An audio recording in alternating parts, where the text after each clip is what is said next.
Hello friends, welcome to SSC coaching centre. दोस्तों, आज के वीडियो में हम देखेंगे साधारण ब्याज का क्वेश्चन। और साधारण ब्याज निकालने का फॉर्मूला होता है मूलधन गुने दर गुने समय बट्टे 100।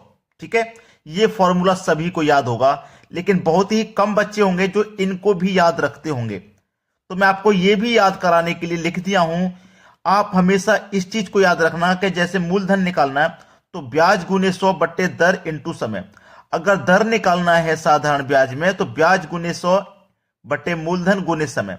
अगर समय निकालना है तो ब्याज गुने 100 बट्टे में मूलधन इंटू दर। इसका मतलब यह हुआ कि ब्याज गुने 100, ब्याज गुने 100, ब्याज गुने 100 हमेशा ऊपर रहेगा। क्लियर है? ब्याज गुने 100 हमेशा ऊपर रहेगा, ऊपर रहेगा। ब्याज गुने 100 हमेशा ऊपर रहेगा। अगर आपको मूलधन निकालना है तो ब्याज गुने 100 ऊपर रखिए, जो बची हुई वैल्यू है उन्हें नीचे रखेंगे। दर निकालना है, ब्याज गुने 100 ऊपर, बाकी बची वैल्यू नीचे। एक चीज और, समय के बारे में भी थोड़ा सीख लो। समय कभी कभी क्या होता है, अगर वर्ष में है तो कोई बात नहीं है। अगर दिन में दे रखा है वर्ष, अगर दिन में दे रखा है समय, तो दिन को वर्ष में कन्वर्ट करने के लिए आप 365 से डिवाइड करेंगे। और अगर महीना में दे रखा है समय, महीना में, इसको भी वर्ष में कन्वर्ट करने के लिए 12 से डिवाइड करेंगे। अगर समय आपका वर्ष में है तो ठीक है। अगर वर्ष में नहीं है, दिन में दे रखा है, जैसे 73 दिन दे देता है, कभी कभी 146 दिन दे देगा, उसका ब्याज निकालिए। तो दिन को वर्ष में कन्वर्ट करने के लिए 365 से डिवाइड, कभी 6 महीने का दे देगा, 2 महीने का, उसको वर्ष में कन्वर्ट करने के लिए 12 से डिवाइड करेंगे। ठीक है, इतनी बात क्लियर हो गई।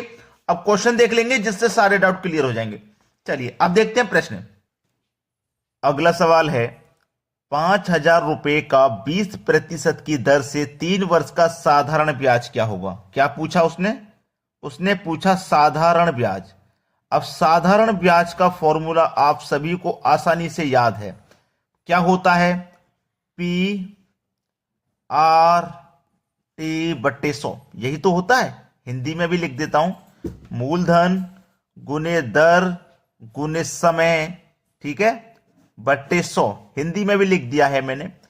पी का मतलब होता है प्रिंसिपल यानी कि मूलधन, आर का मतलब होता है रेट, रेट यानी कि दर, और टी का मतलब टाइम होता है, टाइम का मतलब समय। अब इसको निकालो। प्रिंसिपल हमारा कितना है भाई? 5,000 रुपया का 5,000 लिख लेंगे। रेट कितना है आपके पास? 20% का है तो 20 लिख लेंगे। टाइम आपके पास 3 बरस का है तो 3 लिख लेंगे, और बटे में 100 है।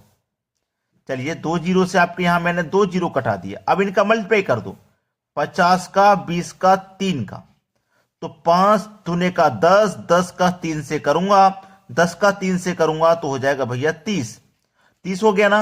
अब 5 दूने का 10, 10 का 3 से किया 30। अब 1 जीरो 2 जीरो, 2 जीरो ये लग जाएंगे। कितना हो जाएगा भाई? 3,000 हो जाएगा। यानी कि साधारण ब्याज क्या हो गया? साधारण ब्याज हो गया भाई आपका 3,000 रुपया। साधारण ब्याज कितना है? 3,000 रुपए। ये आपके सवाल का बिल्कुल सही जवाब है। चलिए अब देखते हैं अगला प्रश्न। अगला प्रश्न, 10,000 रुपए का 20% की दर से 73 दिन का साधारण ब्याज क्या होगा? उसने बोला 73 दिन का। तो मैंने आपको पहले ही बताया था, अगर दिन दे दे तो दिन को वर्ष में कन्वर्ट करने के लिए 365 से डिवाइड करते हैं। ठीक है, साधारण ब्याज पूछा है तो साधारण ब्याज का फॉर्मूला यहां पे आप लगा दीजिए। साधारण ब्याज क्या होता है? पी आर टी बट्टे 100। ठीक है, प्रिंसिपल आपका 10,000 रुपया है, 10,000। रेट 20% का है, और टाइम है आपका 73 दिन का, 73 दिन का। इसको वर्ष में कन्वर्ट करने के लिए 365 से डिवाइड करेंगे, और पूरे का बटा क्या है आपका? 100 है। यही तो है। अब देखो, इसको हल कर लो, बस सवाल खत्म। देखिए 73 से 365 कटेगा 5 बार में, ठीक है। 5 से 20 कटेगा 4 बार में, ठीक। 2 जीरो से आपके ये 2 जीरो कट जाएंगे, 100 बचा। 100 का मल्टीप्लाई 4 से हो जाएगा तो कितना हो जाएगा? 400। सवाल खत्म। साधारण ब्याज, साधारण ब्याज आपका कितना निकल के आया भाई? 400 रुपया। ये प्रश्न का बिल्कुल सही जवाब है, 400 रुपये, ये आपका आंसर हुआ है। अब देखते हैं अगला सवाल। अगला सवाल है 9,000 रुपए का 12% की दर से 3 महीने का साधारण ब्याज ज्ञात करो। 3 महीने का क्या पूछा है? साधारण ब्याज। मैंने आपको पहले ही बताया था, अगर महीना दे दे तो उसे वर्ष में कन्वर्ट करने के लिए 12 से डिवाइड करते हैं। क्लियर? चलिए अब निकाल लो आप। साधारण ब्याज का फॉर्मूला आपको मालूम है, साधारण ब्याज बराबर PRT/100। प्रिंसिपल है 9,000 रुपए, ठीक है। रेट है 12% का, टाइम है 3 महीने का, इसको वर्ष में कन्वर्ट करने के लिए 12 से डिवाइड, और पूरे का बटा क्या होता है? 100 होता है फॉर्मूले के अनुसार, ठीक है।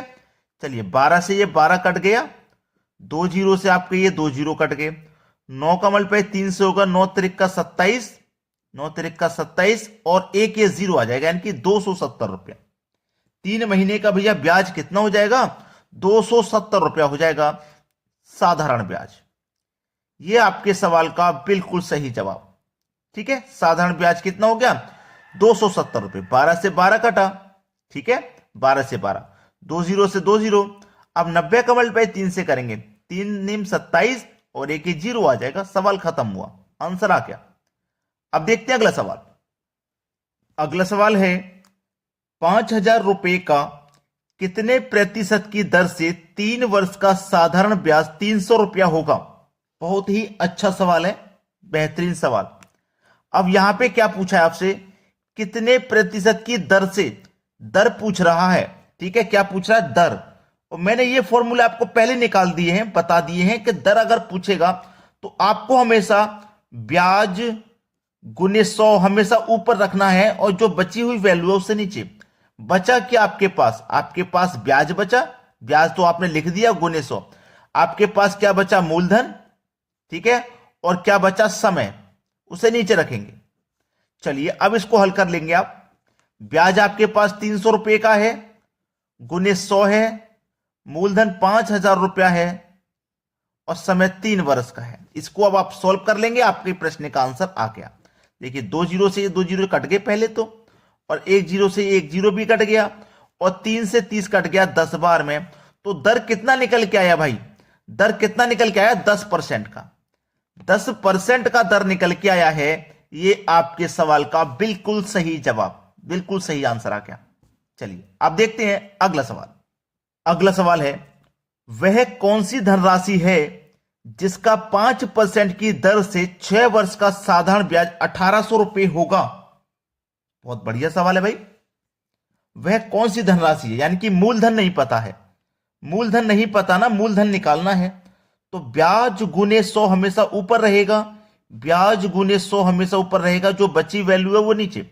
बचा क्या? दर, और समय बचा, उसे नीचे ले लेंगे आप, ठीक है। चलो ब्याज कितना है? 1,800 रुपए का है, 1,800 लिखेंगे, गुने 100।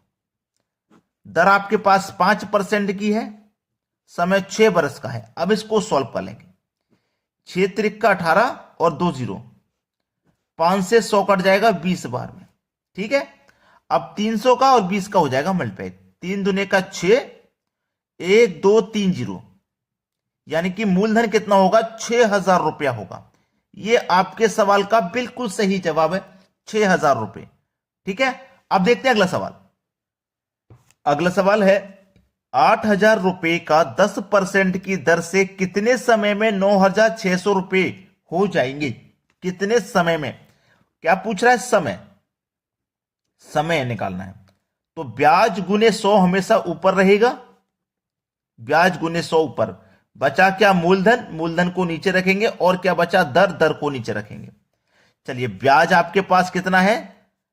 देखिए यहां पे बोला है कि हमारे पास जो रुपए थे वो 8,000 थे, और 8,000 से बढ़ के कितने हो जाएंगे? 9,600 हो जाएंगे। 8,000 से 9,600 हो गए, तो ब्याज उस पर 1,600 रुपया मिला। जैसे मान लो आपने बैंक में 8,000 रुपए जमा किए थे, और वो 9,600 हो गए, तो ब्याज उस पर 1,600 रुपये बढ़ जाएगा कि नहीं? तो ब्याज कितना हो गया? 1,600 रुपया हो गया, गुने 100 कर देंगे। मूलधन 8,000 रुपया है, ठीक है, और आपके पास दर कितनी है? 10% की। एक 2 जीरो से ये 2 जीरो कटा दो, ये वाले जीरो से ये वाला गया, ये वाले जीरो से ये वाला गया, 8 से 16 गया 2 बार में। समय कितना लगेगा भाई? समय ही तो निकाल लेते हैं हम। समय लगेगा 2 साल का, 2 बरस का समय लगेगा। ये आपके सवाल का बिल्कुल सही जवाब। चलिए आप देखते हैं अगला प्रश्न। अगला सवाल है, कितने प्रतिशत साधारण ब्याज की दर से 2 वर्ष का ब्याज मूलधन का 3/5 गुना होगा? क्या पूछ रहा है? दर से। दर पूछ रहा है ना, तो ब्याज गुने 100 आप उम्र रखेंगे, ब्याज गुने 100, ब्याज गुने 100 हमेशा ऊपर, बटे में बचा क्या? मूलधन और समय बचा, इसे आप नीचे रख लो। ठीक है, चलिए अब आपके पास क्या है? जो ब्याज है वो मूलधन का 3/5 है। कितना है? 3/5, 3/5 है। ठीक है, 3/5 गुने कितना? 100। समय कितना है? 2 बरस का है। अब देखिए ब्याज क्या है? मूलधन का 3/5। ब्याज क्या है? मूलधन का 3/5, यानी कि आपके पास मूलधन 5 है तो ब्याज उस पर 3 रुपया बन रहा है। इस तरीके से अब सॉल्व कर लो भाई। चलिए मैं 5 से इसको 100 को तो 20 बार में कटा लूंगा। ठीक है, और देखिए 20 से 2 से 20 भी कटा लूंगा 10 बार में, और 3 का पे 10 से कर दूंगा, 3 का पे 10 से कर दूंगा तो हो जाएगा आपका 3 दाम में 30, यानी कि 30% का आपका रेट लगेगा। ये आपके सवाल का बिल्कुल सही जवाब। तो दोस्तों वीडियो आपको पसंद आया है तो शेयर और लाइक जरूर कर देना, इतना काम बस हमारे लिए कर देना आप। और चैनल पर नए हैं तो सब्सक्राइब करके बेल आइकन का बटन जरूर दबा दें और उस पर ऑल पे क्लिक कर दें ताकि हमारे सभी नोटिफिकेशन आप तक पहुंचे वीडियो के। ठीक है दोस्तों, धन्यवाद।